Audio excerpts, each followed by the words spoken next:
They said there was always food left on the Whitlock's table, biscuits gone cold, sweet cream congealed, plates never cleared, because Mistress Margaret believed a lady's house should always look full, even when it was starving. Her daughter, Sarah Ann, learned early what hunger really meant. Not the kind that gnaws at your stomach, the kind that settles in your heart when the people who feed you also teach you to hate yourself for being hungry.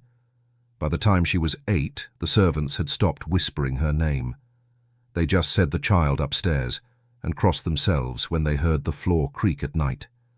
They say her mother fed her to shame itself, one spoonful at a time. Before we begin, make sure you subscribe to the Macabre record, and tell me in the comments, where are you listening from tonight? Now, let's go back to Mississippi, 1857. The morning light at Rosefield Plantation came in slow, golden streaks that turned the dust into glitter. The dining room was still, too still, except for the slow clink of a silver spoon against porcelain. Sarah Ann Whitlock sat at the end of the long mahogany table, her small feet not reaching the floor. Her mother, Mistress Margaret, sat at the head, her posture perfect, her coffee untouched. Between them lay plates of food, eggs cooling, biscuits untouched, the air heavy with butter and silence. "Take another bite, Sarah Ann," Margaret said softly. Her voice was sweet and poisonous, the kind that left no space to disobey. Sarah Ann obeyed. She lifted the fork with trembling fingers and pushed the cold egg into her mouth. She chewed quietly, eyes lowered, her face pink from the effort. "Not so fast," her mother warned. "You'll make yourself sick again." The girl swallowed hard. She could feel her mother's gaze like a hand pressing down on her throat. At the far corner of the room, Hettie, the small servant girl, stood barefoot, watching silently. She had been told not to move unless Mistress asked for her, but her eyes, wide and dark, followed Sarah Ann's every motion. Margaret dabbed the corner of her mouth with a linen napkin, though it was spotless. "You know, I saw Mrs. Beaumont's daughter at church yesterday. Elise has grown beautifully, graceful, polite, so very mindful of herself. She let the words linger in the air like perfume." Sarah Ann kept her eyes on her plate. She wanted to say something, anything, but the words always felt wrong when she tried. Margaret sighed. "When I was your age, my mother never had to remind me how to sit or how much to eat. I wanted to please her. Don't you want to please me, Sarah Ann?" The question hung like smoke. "Yes, ma'am," the child whispered. "Then do better." From the doorway, Hettie shifted, the sound so soft it was almost nothing. But Margaret's eyes cut toward her like a blade. "And you," she said sharply, "wipe that table. There's dust gathering where it shouldn't be." "Yes, ma'am," Hettie whispered, head down, rag trembling in her hands. Sarah Ann's fork slipped from her fingers and clattered against the plate. The noise made her flinch. Her mother's lips tightened, but she said nothing. She simply rose, the rustle of her black skirts the only sound in the room. When Margaret left, the silence returned like a held breath released. Hettie moved closer, eyes soft. "You want me to take your plate, Miss Sarah?" Sarah Ann shook her head, her voice barely a whisper. "Mama don't like when I waste." She looked down at the cold food, the yellow of the eggs turning grey in the morning light.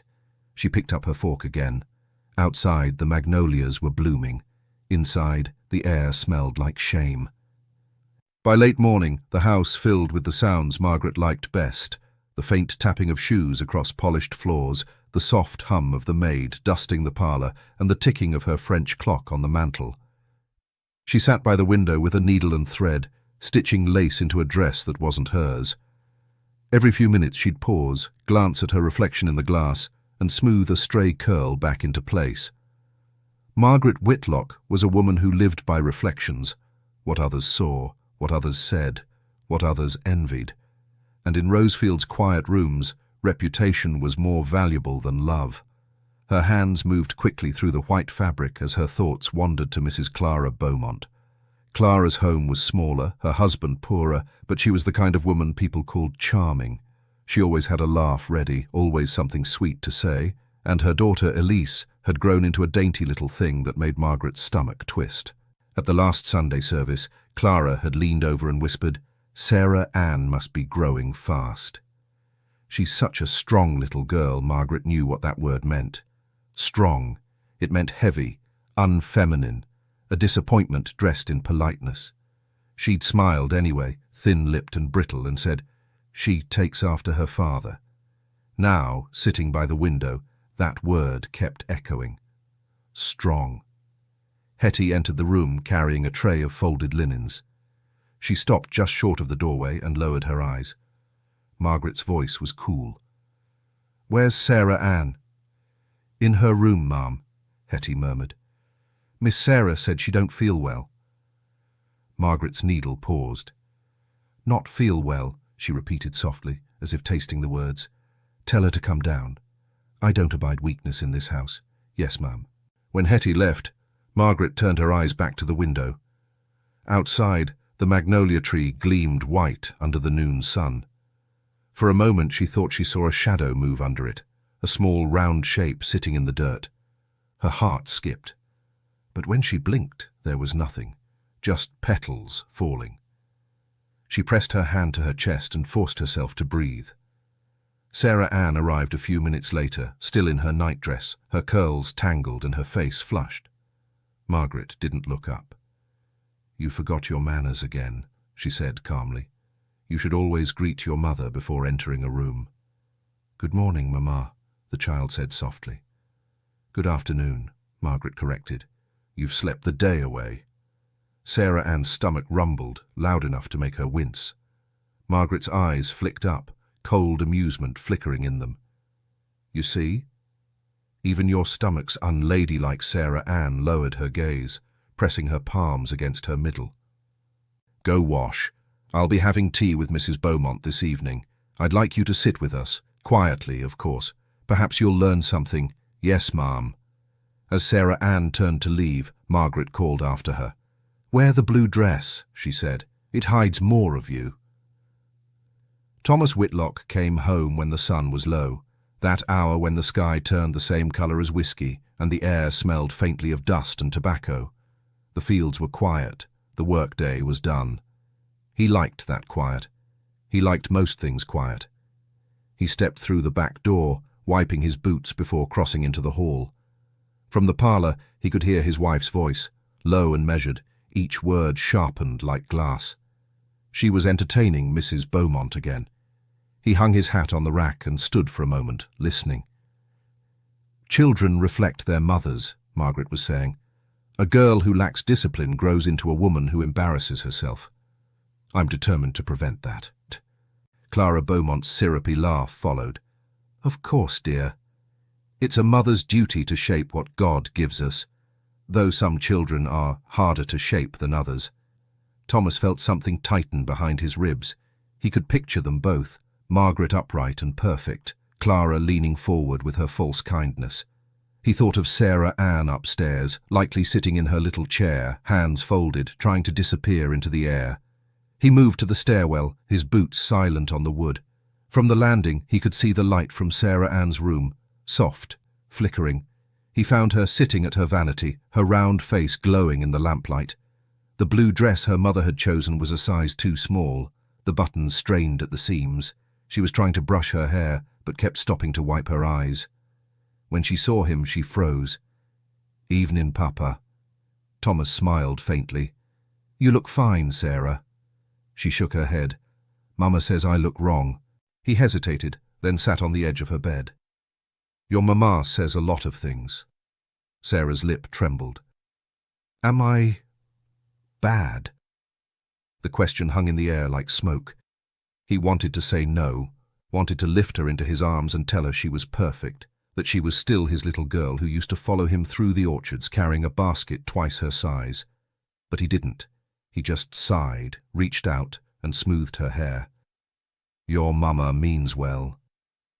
Sarah nodded, though she didn't understand. From downstairs came the clinking of china and another burst of laughter. Margaret's laughter, brittle, practiced, hollow. Thomas stood. "You mind her now," he said softly, and left the room. He didn't see her reach for the biscuit hidden under her pillow, or how she broke it in half before eating. Downstairs, Margaret's voice floated through the hall again. A lady must learn to master herself before she expects the world to respect her. Thomas poured himself a drink and said nothing. He'd learned long ago that his silence was easier for everyone. But that night, as he lay beside his wife in their immaculate bed, he could hear a faint sound through the walls, a child chewing softly in the dark, and then trying not to cry. The Whitlock house slept lightly, like something afraid of its own dreams. Floorboards creaked even when no one walked them, and the walls held their breath between the ticking of the clock and the moaning of the wind outside. Sarah Ann had learned how to move through that silence without waking it. She slipped from her bed barefoot, her nightdress brushing the floor, her small hand carrying a candle that trembled with every step. She followed the familiar scent that had comforted her since before she could remember: warm bread, bacon grease, something sweet and smoky that always seemed to linger even after the fires died. The kitchen was her favorite room in the house, not because she was hungry, though she was, but because it was the only place that ever felt alive. Tonight, the fire was low but still burning. A pot simmered quietly, and the air carried that soft, sleepy hum of something human. That's when she saw the girl, smaller than she'd expected, maybe her age, maybe a little younger. Barefoot, too, her feet dusted with ash, her hair tied up in a faded red cloth. She stood on a stool, stirring the pot with both hands, humming under her breath. When she noticed Sarah Ann, she froze, the wooden spoon clattering against the pot. I ain't mean to wake nobody," the girl whispered. Her voice was small but steady. Sarah shook her head. "You didn't." They looked at each other for a long moment, two children from different worlds standing in the same pool of firelight. "What's your name?" Sarah asked finally. "Hettie." The name fit her, soft and simple, like the sound of something whispered to a child before sleep. Sarah pointed at the pot. "What's that?" "Stew." For the field hands in the morning, Sarah's stomach growled before she could stop it. Her cheeks flushed. Hettie looked at her, then toward the door, then back again. She reached for a small tin bowl, filled it halfway, and handed it over. "You can have a little," she said quietly. "Ain't nobody gon' miss it." Sarah hesitated, then took it. The stew was warm, thick, and tasted like kindness. She ate slowly, afraid it might vanish if she hurried. Hettie smiled faintly. "You always come down here at night?" Sarah nodded. "Mama don't like when I eat after supper." "Why not?" "She says it makes me ugly." The words came out soft, like she wasn't sure they should be said aloud. Hettie's brow furrowed. "Ain't nothing ugly about being hungry." Sarah blinked, as if hearing that for the first time. From the hallway came a creak, footsteps, faint but real. Hettie snatched the bowl and poured the rest of the stew into the ashes. Both girls held their breath as the steps passed, then faded. When it was safe again, Hettie whispered, "You best go 'fore somebody see." Sarah nodded, turning to leave. But before she reached the door, she looked back and smiled, a small, trembling smile that looked almost like hope. And in that kitchen, lit by the dying fire, Hettie smiled back. Over the next few nights, Sarah Ann returned to the kitchen again and again, always barefoot, always quiet, always guided by the faint hum of Hettie's song. It became their secret hour, the one time of day when neither was watched nor measured. Hettie would wait by the hearth, pretending to scrub pots long after May and the others had gone to bed. When she heard the faint creak of the stairs, she'd smile to herself and whisper, "You come on, Miss Sarah." The kitchen would glow in the soft amber of dying coals.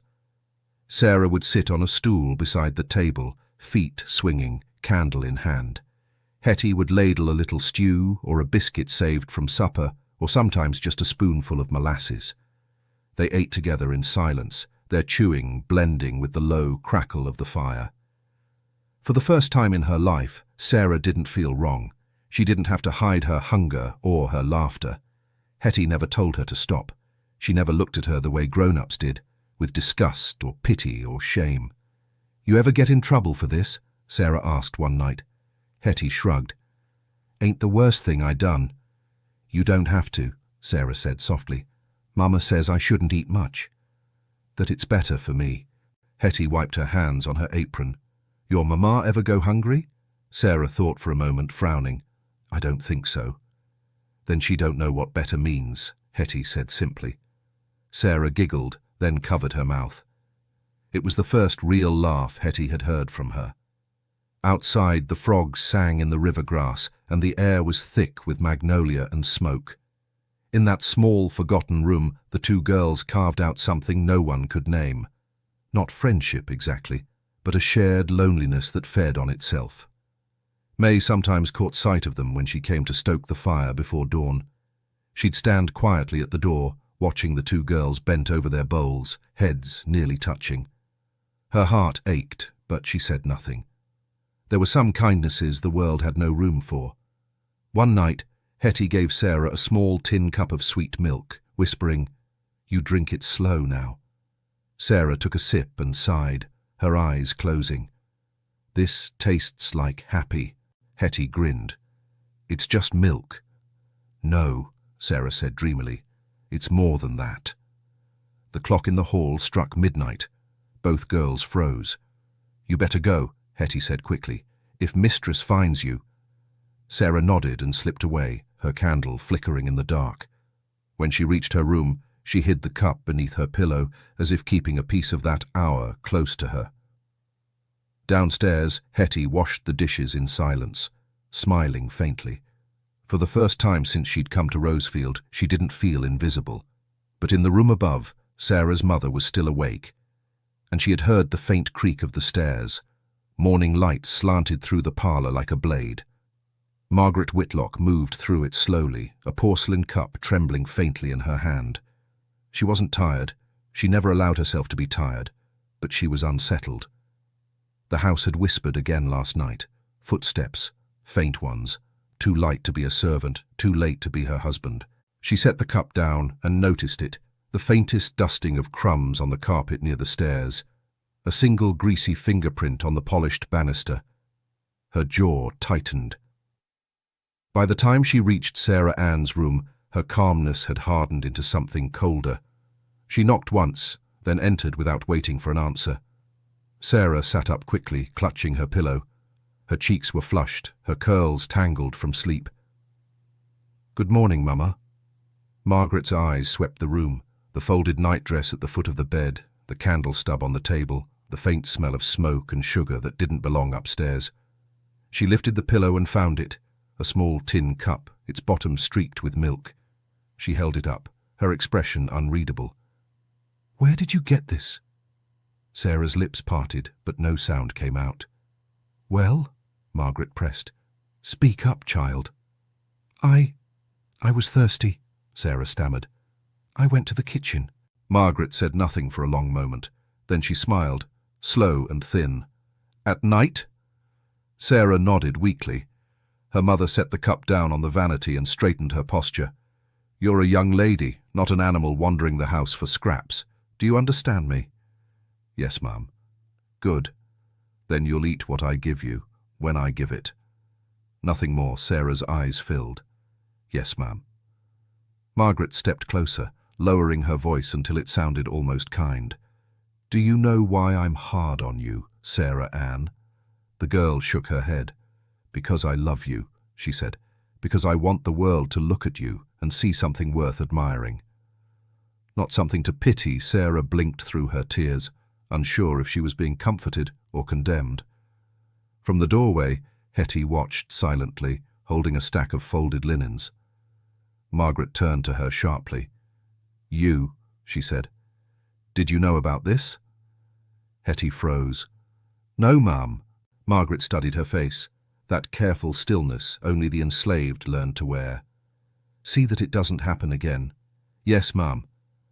As Margaret swept from the room, her skirts whispering across the floor, the air seemed to collapse behind her. Hettie set the linens down and moved to Sarah's bedside. "You all right, Miss Sarah?" Sarah nodded, though her throat felt tight. "She ain't mad," she whispered. "She's just fixin' me." Hettie frowned. "You ain't broke." Sarah looked down at her hands, pale and trembling. "Mama says I am."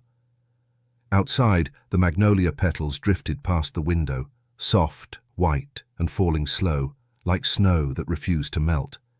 By the end of that week, the kitchen no longer smelled of comfort. It smelled of control, starch, soap, and silence. Margaret had taken the keys from May, saying she would restore order. Now every loaf, every jar, every sack of flour was counted, measured, and locked away.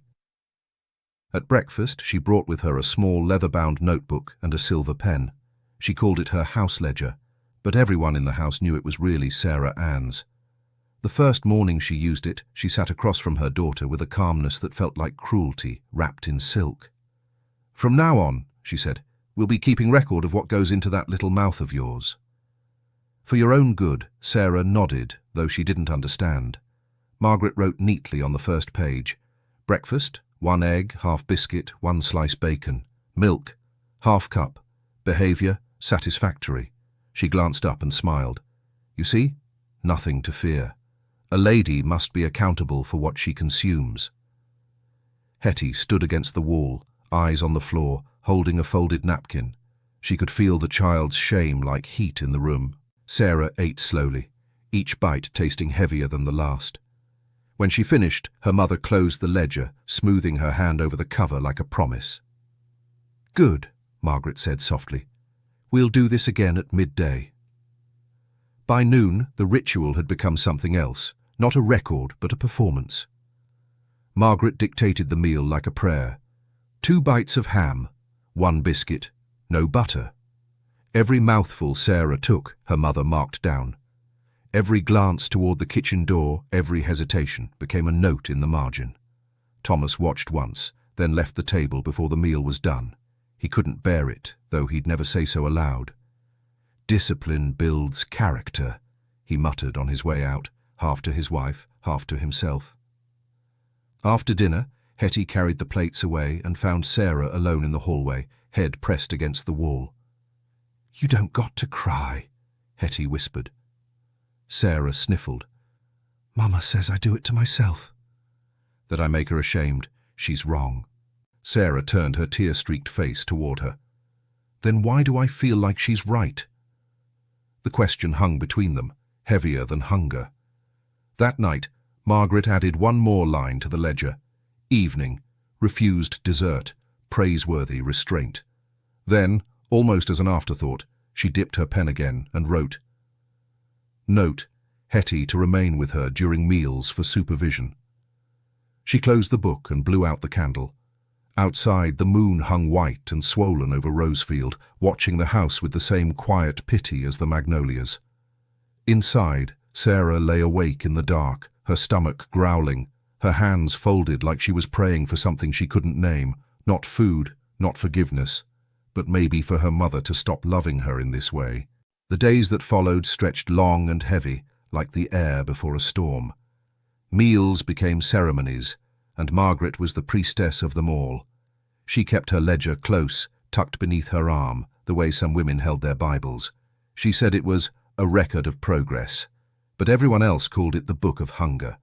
Thomas noticed the changes but said little. He spent longer hours outside, walking the fields, inspecting fences that didn't need mending. He told himself the quiet of the land steadied him, but really he just couldn't stand the silence of the house anymore, that cold, delicate quiet that made him feel like a guest in his own home. At night, he'd pause by Sarah's door, sometimes hearing her whisper to someone. Once he thought she was praying, but when he leaned close, he heard another voice, softer, lower, like a lullaby. It was Hettie. Inside the small room, the 2 girls sat cross-legged on the floor, a candle between them. Sarah wore her nightdress. Hettie still had her apron on. The air smelled faintly of soap and lamp oil. "Tell me again," Sarah said softly. "About the river." Hettie smiled. "Mama used to say the river don't run out. Said it just goes on, even when you can't see it no more. She said that's how love works too." Sarah frowned. "My mama says love hurts." Hettie shook her head. "Love ain't supposed to hurt. It's supposed to feed you." Sarah looked down at her hands, thin wrists folded in her lap. Then why does it make me feel empty? Hettie didn't answer. She just reached across the small space and took Sarah's hand. You ain't empty, she whispered. You just ain't been fed right. The candle flame wavered, throwing their shadows against the wall. Two small figures holding hands, their faces mirrored in the flicker. Down the hall, May watched them through the crack in the door.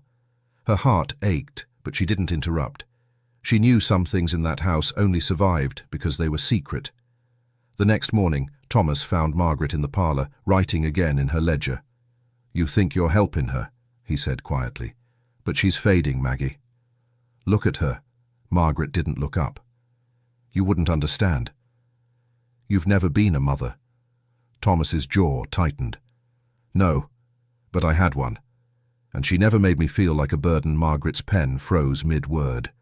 For the first time in a long while, her expression cracked, but it was gone in an instant, replaced by that smooth, unshakable calm.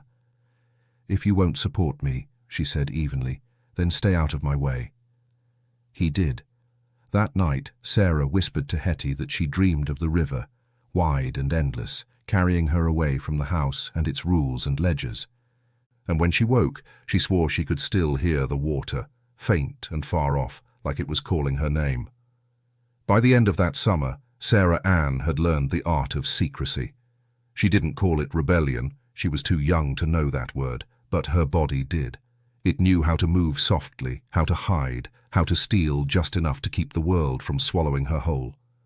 At breakfast, she took her mother's measured bites and kept her face blank. But when Margaret turned her head to pour coffee or glance toward the window, Sarah slipped a crust of biscuit into her pocket.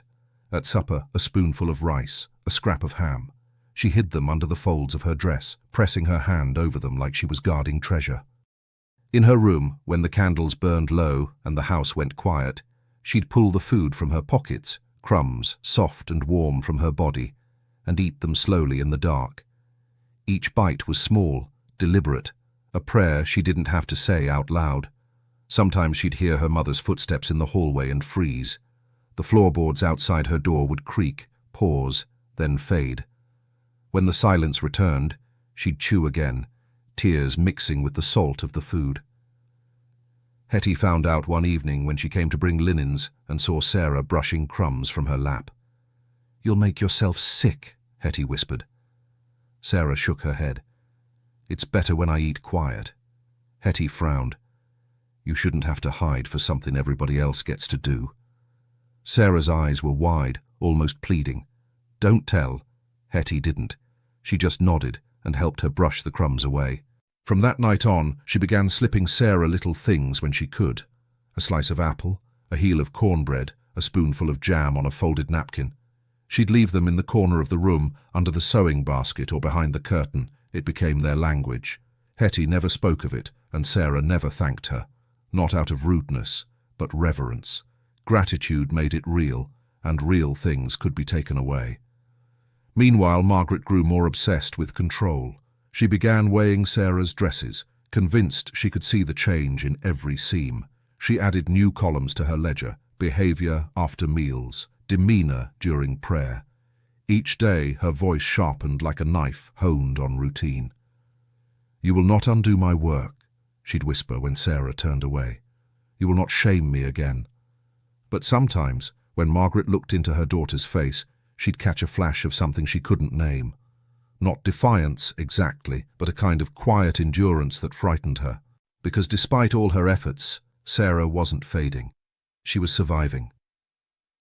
Late one night, Hettie brought a biscuit wrapped in cloth and placed it on the dresser. Sarah looked at her and smiled, the kind of smile that carried both apology and gratitude. Neither of them said it out loud, but they both knew. In that house, every crumb was an act of rebellion. Margaret Whitlock believed that shame, when displayed properly, could be made to look like virtue. So when she received Mrs. Clara Beaumont's letter about the upcoming ladies' supper, she decided it was time to remind everyone in Jefferson County that discipline still lived at Rosefield Plantation. The house was scrubbed until the floors shone like glass. Silver polished, curtains pressed, candles trimmed. Margaret planned every detail herself, even the arrangement of flowers. The magnolias from the garden, white and perfect, sat in a tall glass vase in the centre of the table. Thomas asked gently, "Do we need to have guests this week?" "The child's been—" "She will attend," Margaret interrupted, her tone smooth as the tablecloth. "A Whitlock doesn't hide from the world. She learns from it." That evening, Sarah was dressed in a pale yellow gown that pinched at the waist. Hettie fastened the buttons, careful not to meet her eyes. The fabric was stiff, the kind that didn't bend when you breathed. "It's pretty," Hettie whispered, trying to offer something kind. "It hurts," Sarah murmured. "I know." Downstairs, the dining room flickered with candlelight. The air smelled of roast, sugared peaches, and something sharp, the perfume of polished things hiding decay. The guests arrived in a flutter of fans and laughter. Mrs. Beaumont led the conversation, her voice lilting and false. Her daughter, Elise, followed behind her, dainty and ribboned, the kind of child whose very presence made Margaret's jaw tighten. "Sarah Ann," Margaret called sweetly, "come say good evening." The room fell quiet as Sarah stepped into the doorway. The candlelight made her cheeks glow pink. She curtsied, wobbling a little. Mrs. Beaumont smiled too widely. "My, how she's grown." "So," she hesitated, "healthy." Margaret's hand stiffened around her glass. "Yes," she said, smiling back, "we're working on that." Laughter fluttered weakly around the table, the polite kind that sounds like pity. Sarah's heart pounded in her ears. As they sat for supper, Margaret made a show of serving Sarah's plate herself. "Portioning," she explained to her guests. "It teaches restraint." Each bite Sarah took felt like a performance, knife and fork balanced just so, napkin folded on her lap. She could feel the eyes on her. Her mother's ledger wasn't on the table, but its presence was everywhere. When Sarah hesitated over the peach slice, Margaret leaned closer.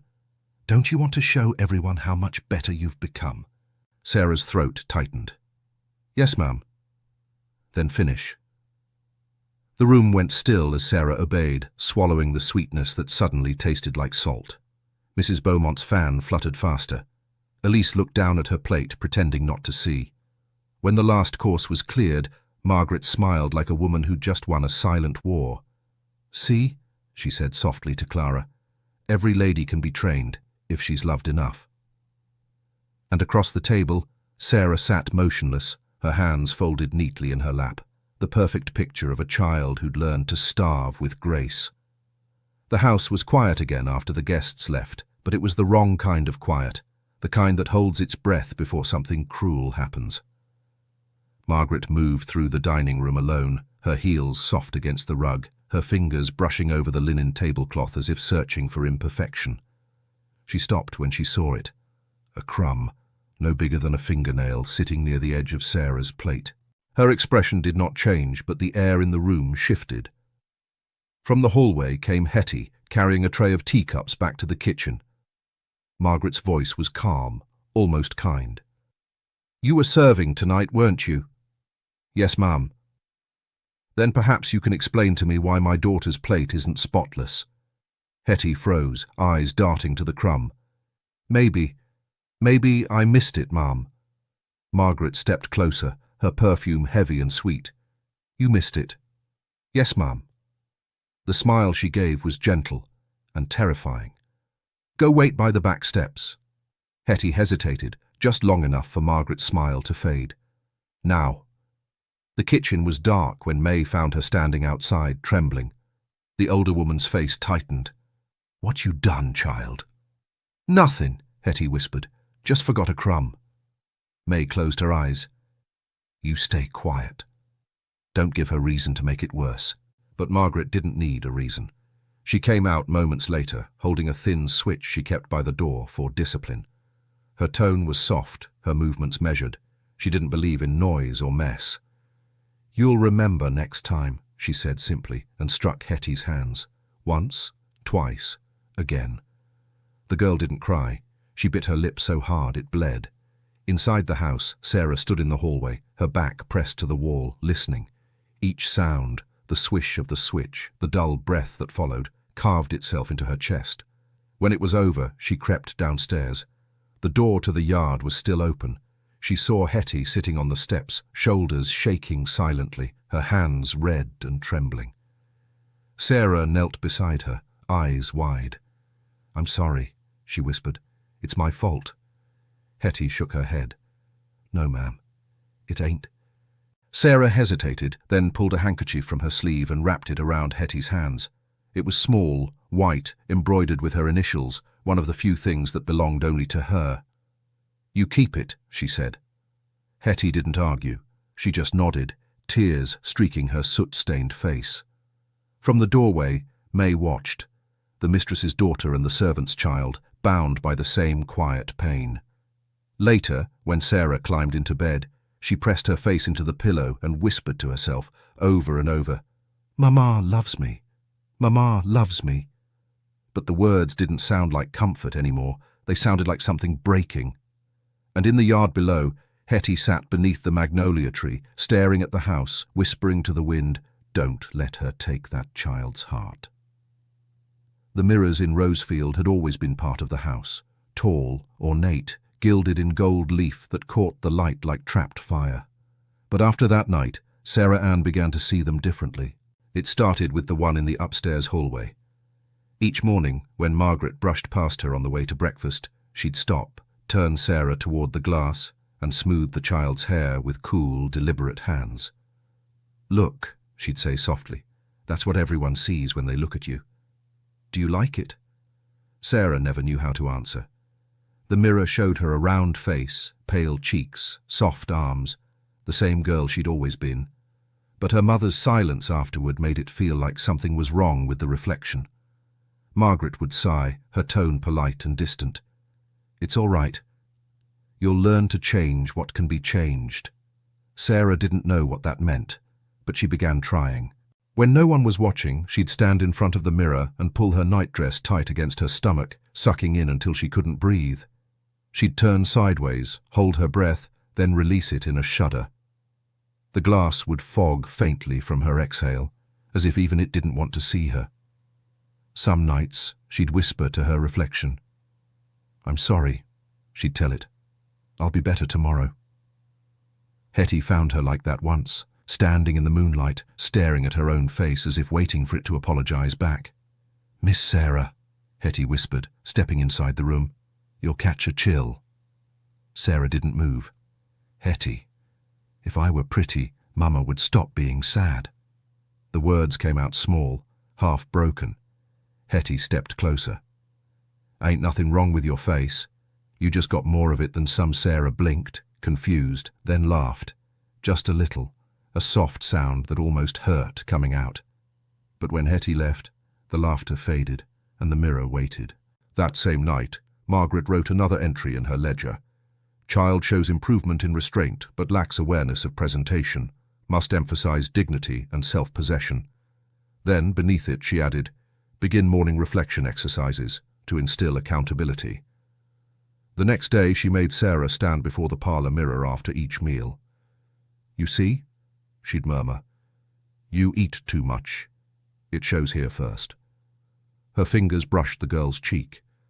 "And here." Sarah nodded, swallowing hard. After a week, she no longer needed her mother's reminders. She went to the mirror on her own, pressing her small hands against the glass, her breath fogging it until her reflection blurred and vanished.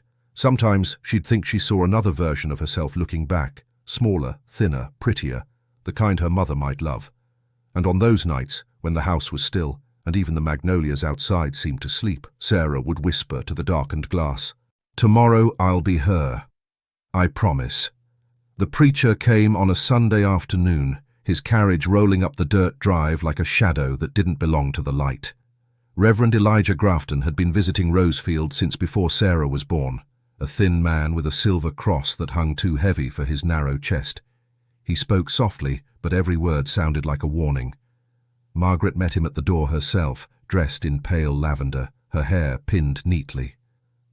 "Reverend," she said sweetly, "thank you for coming. The Lord's been testing our household lately." He smiled the way pious men do, with pity disguised as approval. "He tests those he loves, Mistress Whitlock." Inside, the house was too clean. the smell of lemon polish and candle smoke pressed close.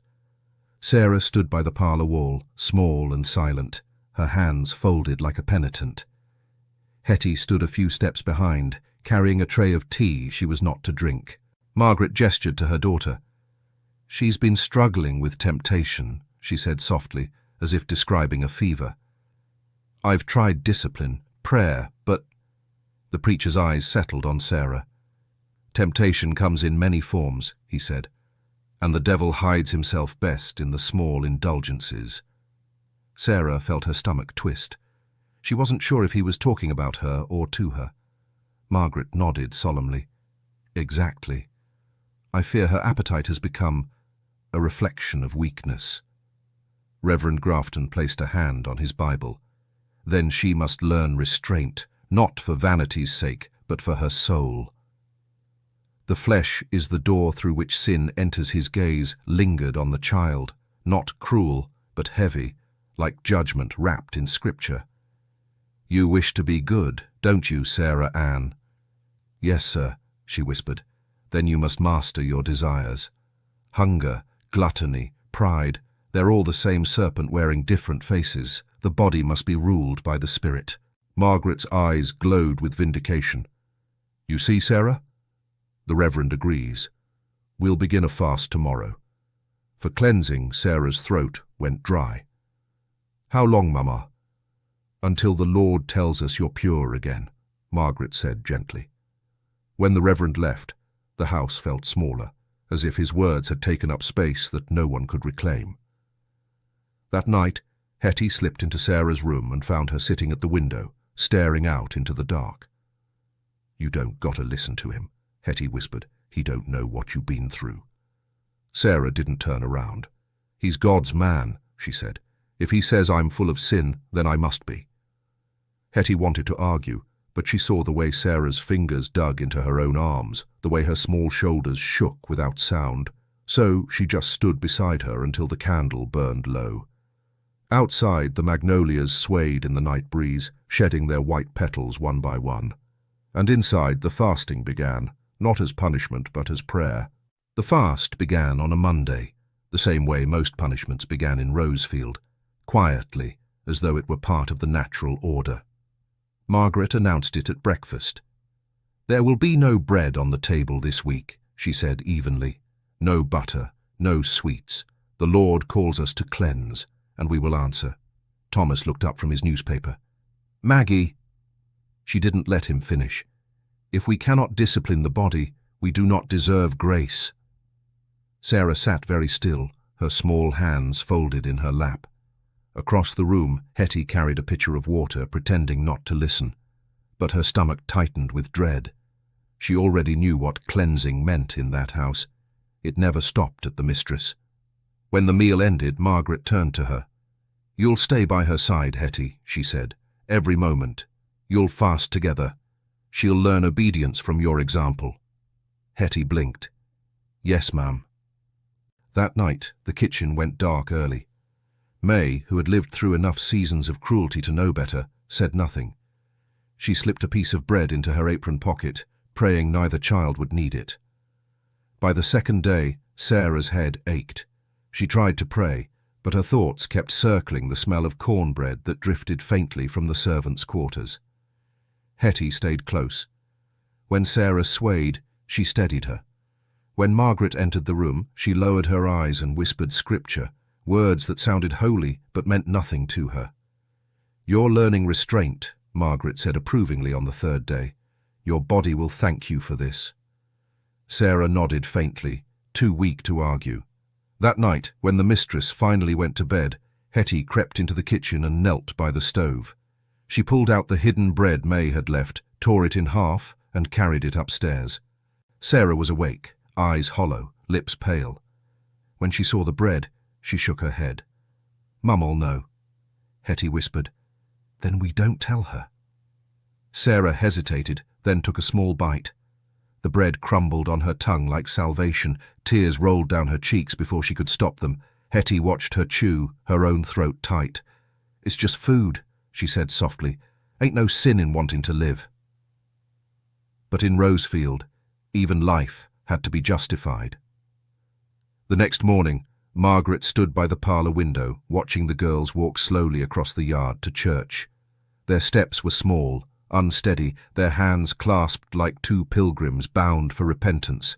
Thomas watched too, his jaw working but no words coming out. He wanted to tell his wife this was madness, that faith didn't have to look like suffering. But he said nothing, and as they disappeared down the path, the magnolia petals swirled in the wind, pale, weightless things falling gently to the ground as if the world itself were fasting alongside them. By the fourth day of the fast, the house had gone eerily still. Even the servants moved quieter, their steps softened, their words whispered. The very walls of Rosefield seemed to hold their breath. Sarah Ann could no longer stand through prayers without leaning against the pew. Her skin had turned the colour of milk left too long in the sun, pale, thin, and lifeless. When she tried to speak, her voice cracked like paper. Margaret called it progress. "She's learning control," she told Thomas over supper, though he had no appetite for his own plate. "By mastering her hunger, she'll master her nature." Thomas said nothing. He kept his eyes on his food, but didn't eat. Each word from his wife sounded rehearsed, like a sermon she'd written for herself and refused to stop preaching. May couldn't bear it any longer. That night, while Margaret prepared her ledger in the parlour, May slipped into the kitchen, her heart hammering. She tore a piece of cornbread from the cooling rack and wrapped it in a clean rag. When she reached Sarah's room, Hettie was already sitting beside the bed, wiping the girl's forehead with a damp cloth. Sarah's eyes fluttered open when May entered. "Miss May," she whispered, "is it Sunday already?" May forced a smile. "Not yet, baby. But I brought you something." She handed Hettie the bundle. The smell of bread filled the room, warm, sweet, alive. Sarah reached out weakly, but Hettie shook her head. "You need it more," she said, pressing the bread back into the woman's hands. May's throat tightened. "You hush. Both of y'all need it." Sarah took a bite. Small, trembling. Hettie tore a piece for herself. The three of them sat there in silence, their faces lit by the faint flicker of the lamp. For a few minutes, it felt almost safe. But the walls of Rosefield had ears. Margaret opened the door without knocking. The lamp flame wavered, then steadied on her pale face. Her eyes went first to Sarah's hands, then to the crumbs on the floor. The silence that followed was worse than any shouting. May stood up slowly, hiding her shaking hands in her apron. "Mistress!" Margaret didn't look at her. "Get out!" May hesitated. "Ma'am, please!" "Get!" Out May left, her steps heavy, tears already spilling before she reached the hallway. Margaret turned to Hettie. "You'll stay with her," she said coldly. "From now on, you don't leave her side.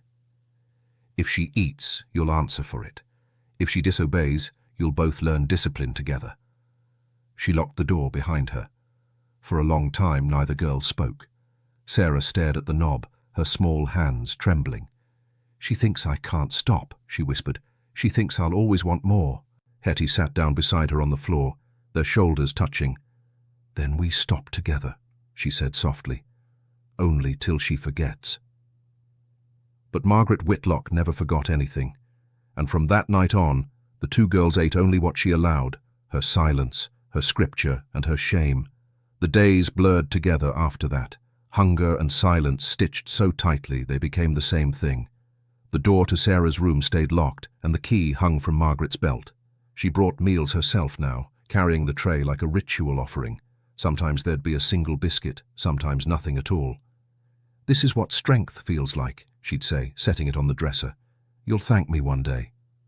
Sarah would nod, too afraid to meet her eyes.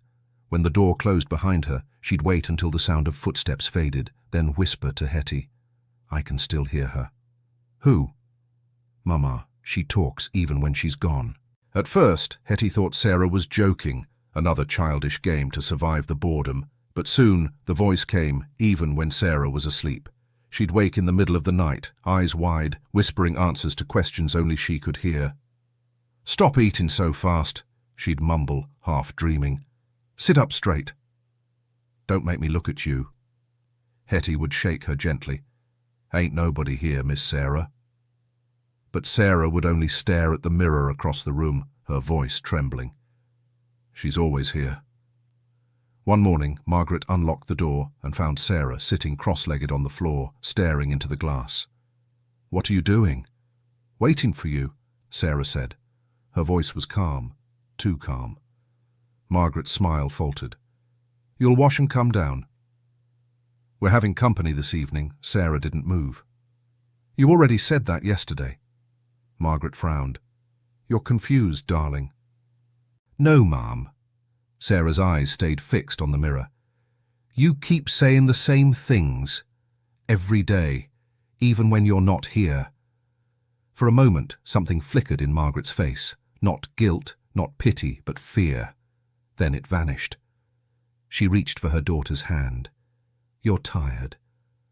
That's all Sarah pulled away. "I'm what you made."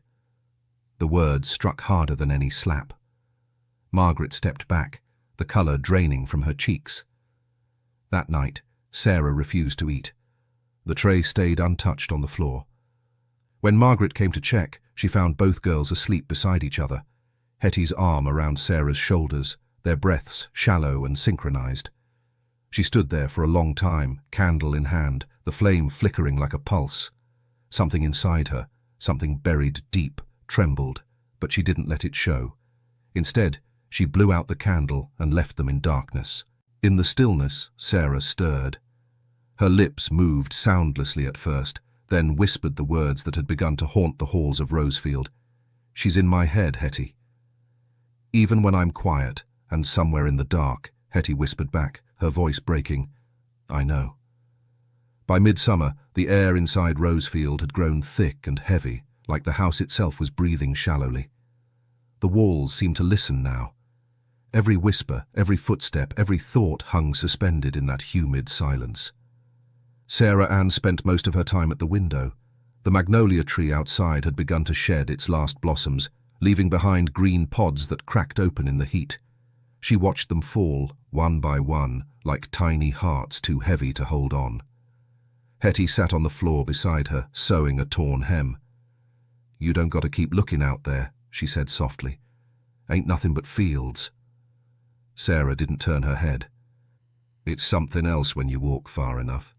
Hettie paused. "Far enough?" "The river," Sarah said. Her voice was quiet but certain. "I can hear it sometimes at night. It sounds like it's calling." Hettie's fingers stilled on the fabric. "Ain't nothing down there but water and snakes." Sarah smiled faintly. "Then maybe it'll take me somewhere snakes can't go." Hettie didn't answer. She just kept sewing, her needle trembling in her fingers. That evening, Margaret visited again. Her visits were more frequent now, like she could feel something slipping beyond her reach. She brought the tray, the same measured portion, and the same brittle smile. "You look pale, my darling," she said. "You're wasting what I've given you." Sarah didn't reply. Margaret set the tray down with more force than she meant to. "You think I enjoy this? You think I like watching you suffer? I'm trying to save you." The child's gaze lifted, calm and hollow. "From what?" Margaret blinked. "From yourself." "You mean from you," Sarah said quietly. The words hung in the air, small, soft, but sharp as glass. Margaret's face changed. For a moment she wasn't the mistress of Rosefield, just a woman standing before something she'd broken and couldn't fix. Then the mask returned.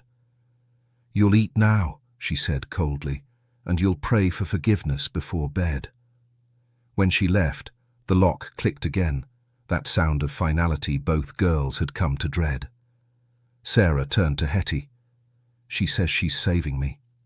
Hettie looked up from her sewing. "You don't need saving." Sarah's voice wavered. "Then why do I feel like I'm disappearing?" The window was open a crack, and the faint rush of the distant river drifted in with the night air. "'Cause she want you to," Hettie whispered. "She think if you small enough, quiet enough, she can keep you forever." Sarah rested her chin on her knees. "Then maybe the river'll take what's left." Hettie dropped the needle and grabbed her hand. "Don't say that, Miss Sarah. You hear me? Don't you ever say that." Sarah nodded, though her eyes never left the window. Outside, lightning flickered over the distant trees, and for the first time in weeks, thunder rolled, low, trembling, like the earth was warning the house that something was about to break. The storm came that night, not a summer drizzle but a wild, heaving rage that clawed at the windows and shook the shutters loose. Lightning split the sky open again and again, bathing the magnolia tree in flashes of white fire. The whole house seemed to groan under the weight of it. Sarah Ann sat awake on her bed, her hands pressed to her ears. Every crack of thunder felt like it came from inside her chest. Hettie crouched by the window, trying to latch it against the wind, rain already slicking her arms. "You scared?" Hettie asked, her voice nearly drowned by the noise. Sarah shook her head, though her eyes were wide and glassy. "No, it's just loud. Storm'll pass," Hettie said. "They always do." But this one didn't sound like it wanted to pass. It sounded like it wanted in. Downstairs, Margaret Whitlock moved through the parlour like a ghost. Her candle wavered, throwing her shadow against the walls, long, sharp, trembling. She'd been reading her ledger when the first thunder struck, but now her hand shook too badly to write. Every page felt like proof of something she'd failed to control. She set the book down and whispered to herself, "She'll ruin everything if I let her." She didn't know whether she was talking about Sarah or herself. When she climbed the stairs, the candlelight danced wildly, painting the hallway in gold and black. She stopped at her daughter's door, listening. A muffled voice. Two of them. The door was locked, but she had the key. Inside, the girls huddled together on the floor, the lamp blown out, rain leaking through the window seam. Hettie had her arm around Sarah, whispering something too soft to catch. When the door burst open, both jumped. "What are you doing?" Margaret demanded. Her hair was loose now, her face pale and wet with candle sweat. "You're supposed to be in bed." Sarah looked up, her voice trembling. "It's just the storm, Mama." "We was scared." "Don't you lie to me," Margaret hissed. "You've been defying me in my own house. You think I don't see it?" Hettie stood quickly, placing herself between them. "She ain't done nothing, ma'am." "She's just tired." Margaret's hand shot out, grabbing Hettie's wrist. "You will not speak for her!" The girl winced, but didn't pull away. "Then let her speak for herself." For a heartbeat, the only sound was the rain slamming against the windows. Margaret's hand trembled. Then she let go. "You want to save her, do you?" she whispered. "Then keep her pure. Don't feed her. Don't comfort her. Let the Lord do his work." She turned to leave, but the wind caught the candle flame. It jumped, caught the edge of the curtain. A spark, a hiss, a bloom of orange. "Ma'am!" Hettie shouted. "The fire!" Margaret spun, horror flashing across her face as the flame climbed the fabric. She lunged forward, but the wind fed it faster. The whole drape caught, light spilling across the room like dawn made of smoke. Sarah screamed, the sound breaking through everything at once, the thunder, the rain, the silence. And in that moment, everything Margaret had built, her order, her rules, her perfect reflection, began to burn. The fire spread like it had been waiting for permission. In seconds, the curtain was gone, flame licking up the wallpaper, racing across the wooden moulding, the room turning from gold to orange to terror. Smoke rolled over the ceiling like a storm within a storm. Hettie pulled Sarah toward the door. "Come on!" But Margaret blocked the way, her face lit by the fire's reflection, eyes wide with something between madness and awe. "You can't run from me," she cried. "You'll only destroy yourself." The air cracked as the roof groaned overhead. Hettie coughed, dragging Sarah behind her. "Move, ma'am!" Margaret didn't. Her gaze locked on her daughter, trembling, soot-streaked, eyes reflecting the firelight like mirrors. "You look just like her," she whispered. Sarah froze. "Like who?" "My mother," Margaret said faintly, stepping closer. "She said the same things to me, about being small, being proper, being loved. I thought I could do better." Her voice broke into a laugh that didn't sound human. "But you're just like me." Hettie stepped in front of Sarah again. "We ain't got time for this," she shouted, grabbing the iron bed frame and swinging it against the burning curtain rod. Sparks burst across the room, ash falling like snow. Margaret turned toward her, voice sharp. "You'll not take her from me." Hettie stared back, her voice shaking. "Ain't nobody taking her. You already did for a moment." The two women, mistress and servant, mother and protector, stood facing each other through a haze of smoke. Then a beam cracked above them and came crashing down. Hettie lunged, shoving Sarah toward the door just as it fell. The noise was deafening, the heat unbearable. The three were separated, Margaret on one side, the girls on the other, the room now a wall of flame between them. "Sarah!" Margaret screamed. "Come back! I can fix this!" Sarah's eyes streamed with tears, her small hand clutching Hettie's. "Mama!" Hettie coughed, pulling her away. "You can't fix fire, baby. You run." The hallway was filling with smoke. Every breath burned. The air shimmered with heat, the walls cracking as if the house itself was breaking apart. They stumbled down the stairs, each step creaking, glowing embers falling like angry stars around them. Behind them, Margaret's voice echoed faintly, a hoarse whisper lost in the chaos. "You'll thank me when you're clean." The parlour doors burst open as they reached the bottom. The storm outside roared louder now, rain and fire meeting in violent harmony. Hettie threw open the front door, the sudden rush of cold air slamming into them like mercy. "Run, Miss Sarah!" The child turned once, just once, and saw her mother at the top of the stairs, framed in orange light, her face strangely calm as if she'd finally accepted something. Then the ceiling gave way. The sound was enormous, wood, glass, thunder, and memory collapsing all at once. Hettie pulled Sarah into the rain, the fire's glow chasing them across the yard. The magnolia tree burned behind them, its blossoms falling like ghosts. They didn't stop running until they reached the river. The rain was coming down hard by the time they reached the river, thick sheets that blurred the world into grey and gold. The river itself was swollen, dark and wild, the thunder rolling across it like something alive. Hettie fell to her knees at the bank, coughing hard, her lungs full of smoke. She could still taste the fire, that bitter, metallic flavour of everything ending. Sarah Ann stood beside her, trembling from cold and fear, her nightdress clinging to her small frame. Behind them, Rosefield burned. The orange light glowed through the trees, a false sunrise over the ruin of everything they'd known. The magnolia tree was nothing but a silhouette in flame, its white petals turning black as they fell.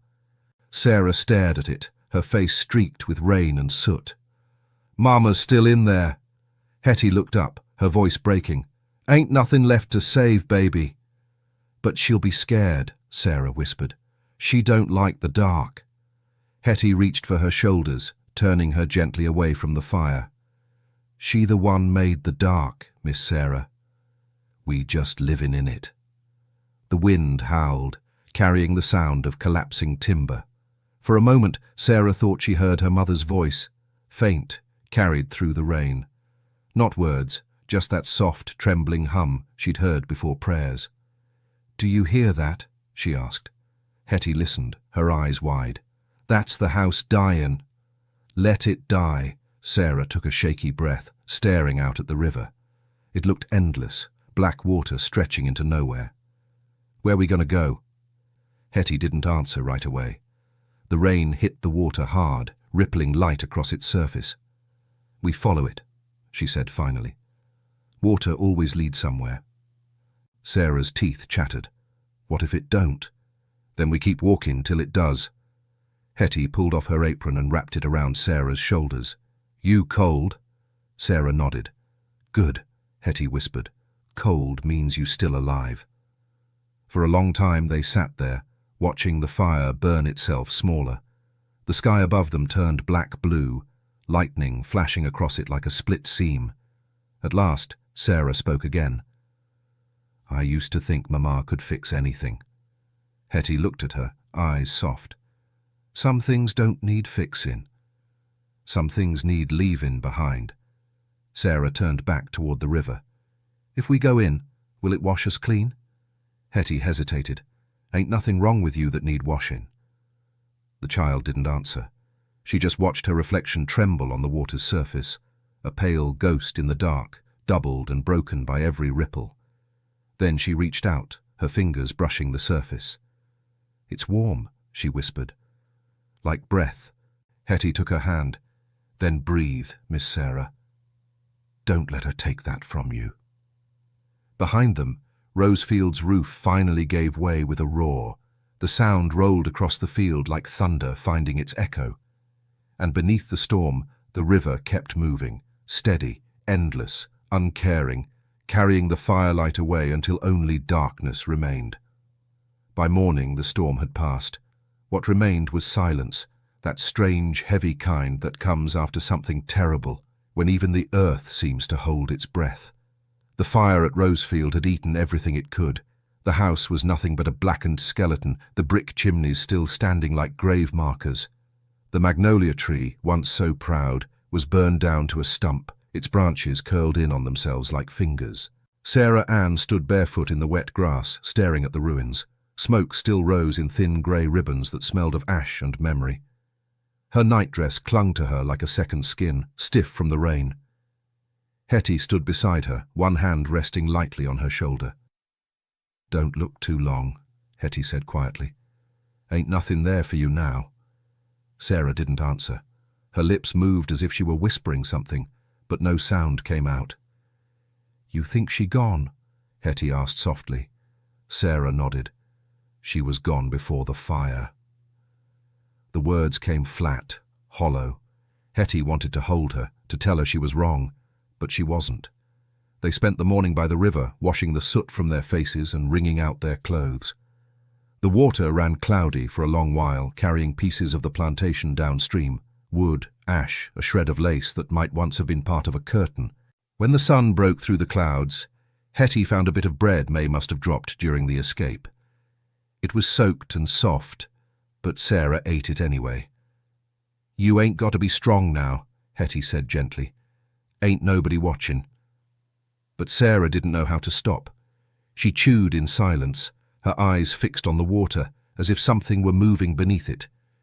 "Do you think the river remembers things?" she asked. Hettie frowned. "What kind of things?" "People," Sarah said. "Voices, faces. The ones that fall in." Hettie looked out at the current, dark and steady. "Maybe," she said, "or maybe it just carries what don't belong nowhere else." Sarah touched her stomach lightly, as if feeling for something inside. "Mama said what's inside us is what ruins us." Hettie turned sharply. "Don't you listen to that no more. What's inside you is yours. You hear me? Yours." Sarah nodded, but her eyes drifted back toward the smoke curling above the ruins. By noon, the sun had turned the wet fields into a haze of steam. The air shimmered, full of heat and ghosts. Hettie tied her scarf tighter and said, "We best get moving." "Somebody'll come soon." Maybe from town. Sarah took one last look at Rosefield. The black chimneys stood like watchtowers in a graveyard. "She wanted me to be perfect," she said softly. "Now she can't see me at all." Hettie took her hand. "Good," she whispered. "Let her rest blind." And together they began walking south, toward the river's bend, where no one knew their names and the world might not care who they'd been. They followed the river for 2 days. The road was soft from rain, the mud clinging to their feet like something that didn't want to let them go. At night, they slept beneath the trees, wrapping themselves in what dry cloth Hettie could salvage from the wreckage. She started small fires when it was safe, though every crackle made Sarah flinch. The second night, the wind changed. The air smelled of wet earth and pine, cleaner, gentler, but Sarah still woke, gasping, her eyes wild. "Mama," she whispered, half asleep. "Don't, please don't." Hettie reached for her. "Ain't nobody here, Miss Sarah." "It's just us." But Sarah's eyes stayed fixed on something beyond her, something in the dark. "She's watching," she said softly. "She don't like that I left." Hettie took her by the shoulders, firm but tender. "Your mama gone. Fire took her. Ain't nothing left but ash." Sarah stared at her, the faintest smile breaking across her cracked lips. "Ash don't stay gone. It float." Hettie felt a chill crawl down her spine. "You just tired, that's all." But as Sarah lay back down, she kept her eyes open, her gaze drifting to the trees above, the way the moonlight filtered through them like smoke. By morning, they'd reached a small clearing near the bend in the river. An abandoned cabin stood there, leaning, half collapsed, but still dry. Hettie looked at it with relief. This'll do for a spell. Inside, the air was thick with dust and old wood, but it was shelter. Hettie found a rusted pot, cleaned it with river water, and started a small fire in the hearth. Sarah sat in the corner, her arms wrapped around her knees. "You hungry?" Hettie asked. Sarah shook her head. "Not yet." Hettie frowned. "You ain't ate since yesterday." Sarah looked up, her eyes distant. "She says I don't need to." Hettie's heart clenched. "Who say that?" Sarah pointed toward the corner of the cabin where a shaft of light cut through a broken board. "Her." Hettie followed her gaze, but there was nothing, only dust swirling in the air. She forced her voice steady. "That ain't her." "That's just light." Sarah smiled faintly. "You don't hear her, do you?" "She's whispering." Hettie reached for her, shaking her head. "No, baby. Ain't no one whispering here but the wind." Sarah's expression softened. "That's what she sound like now." The fire popped, sending up a small spark. Both girls flinched. Outside, the river murmured softly, its sound low and endless, like something repeating itself over and over, trying not to forget. Hettie finally settled beside Sarah, pulling her close. "You safe now," she said. "Ain't nobody gonna hurt you again." But as she said it, she could feel Sarah's pulse racing against her arm, too fast, too scared, as if her heart didn't believe her. And from somewhere deep in the woods, faint and carried by the wind, came the distant sound of a woman's voice, humming the same hymn Margaret Whitlock had once whispered before every meal. The days after that blurred into one another, grey mornings, long silences, nights filled with half-sleep and fevered dreams. The fire in the cabin never burned bright, just enough to keep them from freezing. Hettie did her best to keep Sarah fed, berries, roots, whatever she could find, but the girl only picked at them, her hands trembling. "I ain't hungry," Sarah whispered one evening. Hettie frowned, tired and thin herself. "You got to eat, Miss Sarah." "We walked near 2 days without much." Sarah shook her head. "Mama says I've had enough." Hettie froze. "Don't start that again." But Sarah only smiled, that faraway kind of smile that didn't belong to the living. "She talks to me when I'm quiet. She says she forgives me now." Hettie reached for her hand. It was cold, damp with sweat. "Ain't nothing to forgive, baby. You didn't do nothing wrong." Sarah looked up, her eyes glassy and strange. "She says I'm finally what she wanted me to be. Small, quiet, clean." Hettie's throat closed. "You stop that talk right now." But Sarah wasn't listening anymore. She turned toward the sound of the river outside, the soft, rhythmic murmur that seemed to fill the whole world. "I hear her out there sometimes," she said. "She's in the water now. I think she wants me to come." That night, when Hettie woke to stir the fire, Sarah's corner was empty. Panic shot through her like lightning. She ran outside, the cold air hitting her lungs hard. "Sarah!" The moon hung low over the river, pale and swollen, and there she was, standing barefoot at the edge, her white dress glowing in the half-light, her hair whipping around her face. "Sarah Ann!" Hettie shouted, running toward her. Sarah turned slowly, her eyes wide but calm. "She's here, Hettie. Mama's here. She says I ain't got to be hungry no more." Hettie grabbed her shoulders. "That ain't her. That's just your hurt talking." Sarah's gaze flicked to the water, where the moon shimmered across the surface. "Look," she whispered. Hettie followed her eyes, and for the briefest moment, she thought she saw it too. 2 pale shapes beneath the surface, faint but clear, like reflections caught in still glass. One small, one tall, both motionless. Her breath caught. "Come away, Sarah." But Sarah's expression softened, almost peaceful. "She's smiling now." Then her foot slipped on the muddy bank. Hettie screamed, lunging forward, catching the girl's wrist just as she fell. The river surged, swallowing the hem of her dress. "Hold on!" Hettie cried, pulling with all her strength. Sarah blinked, dazed. "I don't want to be hungry anymore."